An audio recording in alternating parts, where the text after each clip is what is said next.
E quando você faz uma atividade física, você sinaliza para o seu cérebro que está tudo bem na periferia e melhora a microbiota, várias outras coisas importantes. Isso é um ponto. Então você diminui inflamação, coisas que a gente pode conversar. E a nível do sistema nervoso central, a nível do cérebro, você aumenta várias coisas importantes para o aprendizado de curto a médio prazo. A curto prazo, Vilela, se você, por exemplo, levanta de manhã ou ao meio-dia ou à tardinha, algum horário que você decide fazer atividade física e você dá uma caminhada de 1 milha, uma caminhada que for, não precisa ser nada muito intenso, você vai aumentar as suas catecolaminas, isto é, noradrenalina, as suas monoaminas de uma maneira geral. Você tá isto inventando essas palavras. Não.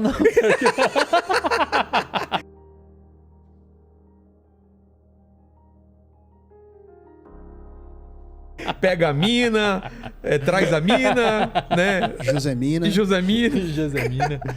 E aí você aumenta a dopamina, você aumenta a noradrenalina, etc. Dopamina, depois a gente vai falar dela. Dopamina, né? vamos falar. E esse aumento é... Cara, trocando em miúdos, assim, basicamente quando você faz uma atividade física, você formula uma sopa química no seu cérebro que permite você aprender melhor. Entendi. Isso a curto prazo.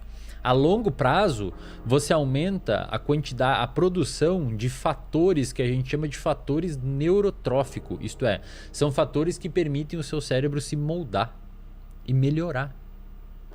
Porque o nosso cérebro é quase como se fosse uma impressão digital do nosso comportamento. Ele se molda estruturalmente, inclusive fisicamente, de acordo com o que a gente faz. Tá. Por exemplo, pessoas muito boas de memória, elas vão ter um hipocampo, que é a região do cérebro que armazena a memória, maior fisicamente mesmo. Tem um estudo que fizeram com taxistas de Londres. Eu sempre mostro esses estudos nos meus cursos. Que os taxistas de Londres, para passar na prova lá, para ser taxista... Eles têm que saber todas as ruas. Não pode usar o Waze. Eu vi isso. Exato. Eles têm que saber, né? A prova, cara, envolve decorar 25 mil ruas. 25 mil ruas, Para manter o lance tradicional, para manter né? negócio lá, etc. E os neurocientistas malandros pensaram assim, cara, se o cara decora 1000 que for para passar nessa prova, alguma mudança estrutural no cérebro dele vai ter em comparação a quem não conseguiu. Novas conexões, né? Exatamente. E eles fizeram isso.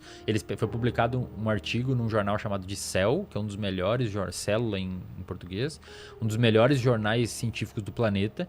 Eles pegaram 100 pessoas, 100 taxistas que iam fazer a prova e mediram o tamanho do hipocampo antes deles estudar para a prova. Tá. E depois deles estudar e fazer a prova, eles pegaram essas 100 pessoas e de novo olharam o tamanho do hipocampo. Chuta, aqueles que passaram na prova, e só os que passaram na prova, tiveram um aumento do hipocampo. O hipocampo aumentou um pouquinho. Porque provavelmente é meio que hipertrofiou. É como se fosse o músculo quando você faz academia. O seu cérebro ele dá uma aumentadinha devido a um número maior de conexões. E o mais interessante desse estudo é que aqueles taxistas que reprovaram na prova, o hipocampo não aumentou.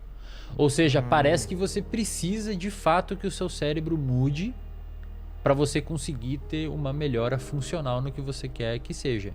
Então, quando você pega essa galera, voltando lá ao comentário do Atala, quando você pega essa galera e coloca eles fazer atividade física, 1 milha que seja, cara, você tá permitindo... E é caminhando, né? Caminhar 1 milha é uma coisa aparentemente simples, Exatamente. né? Cara, só isso já faz uma diferença. Muito, muito. Você tá permitindo que o corpo melhore, você tá permitindo que o cérebro aumente esses neurotransmissores a curto prazo e a longo prazo o hábito vai se formando e aumente esses fatores neurotróficos que permitem... Você tá basicamente dando um boost no organismo dessa pessoa. É quase que um hack. Você tá... É fora do comum, assim, o quanto isso é benéfico, cara. E o oposto também acontece, Vilela. Tem bons estudos que mostram essa área que eu tô investigando agora de dieta e memória e depressão e tal. Cara, por muito tempo a gente imaginou que era necessário vários meses, se não anos, ou pior, era necessário você ter uma modificação fisiológica para a dieta fazer mal a nível de memória, humor e tal. Esses tempos saiu um estudo numa revista chamada de PLOS ONE, mostrando que 4 dias tomando um café hipercalórico, é um café que eles davam milkshake com sei lá o que, um café super hipercalórico. 4 dias de café hipercalórico foi suficiente para prejudicar o armazenamento de memória de estudantes saudáveis. Não lembra do Super Size Me? Não. Aquele cara que ficou um mês, foi um mês, né? Do Não sei se você lembra, McDonald's? Lene. Um mês no McDonald's, só se alimentando no McDonald's, foi um o mês. estrago que fez. Não, Foi um mês. O cara teve que Imagina. O cara teve que parar, né, meu? Ele tava entrando em depressão. É. Então hoje a gente sabe que essas paradas dela de atividade física, comer mal, inatividade física, não precisa mais ser crônico. Agudo Entendi. já é suficiente para fazer um estrago.